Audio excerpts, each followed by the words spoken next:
समोरच्याने कुठची घासून मला विचारलं, पण शिवजयंती तर 19 तारखेला कालच झाली ना. आणि नक्की किती शिवजयंत्या साजऱ्या करायच्या?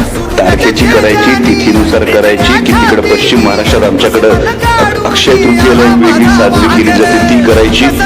शांतपणे त्याच्याकडे बघितलं आणि त्याला सांगितलं 2, 3, 4, 5 कशाला मोजता? 365 दिवस शिवजयंती साजरी करा. छत्रपती शिवाजी महाराज हे फक्त डोक्यावर घेऊन नाचायची नाही, ती डोक्यात भिनवून खेळण्याची गोष्ट आहे. ती फक्त मिरवायची नाही, ती आयुष्यभर रोज गिरवायची गोष्ट आहे. ती जगाच्या इतिहासाला पडलेलं अद्भुत घोडं आणि हिंदुस्थानच्या इतिहासाला पडलेलं सुरेख स्वप्न म्हणजे छत्रपती शिवाजी महाराज. मर्त्य माणसाच्या जन्माला येऊन सुद्धा कर्तृत्वाच्या जोरावर देवत्वाला पोहोचता येतं, याचं एकमेव द्वितीय उदाहरण म्हणजे छत्रपती शिवाजी महाराज. छत्रपती शिवाजी महाराज हे केवळ राजे नाही, आदर्श राज्यकर्त्याचं उदाहरण आहे. छत्रपती शिवाजी महाराज एका आदर्श पुत्राचं, एका आदर्श पित्याचं, एका आदर्श पतीचं एक उदाहरण, जितं जागतं उदाहरण, ज्यांच्या इतिहासाच्या खुणा आजही आपण अभिमानानं मिरवतो आपल्या महाराष्ट्रात. छत्रपती शिवाजी महाराजांची जयंती साजरी करत असताना ती आम्ही का करतो?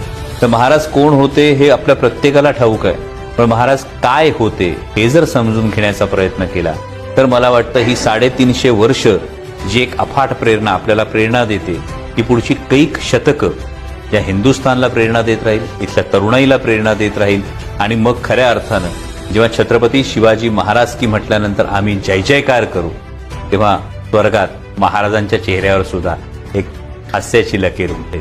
शिवजयंतीच्या सर्वांना शुभेच्छा. जय शिवराय.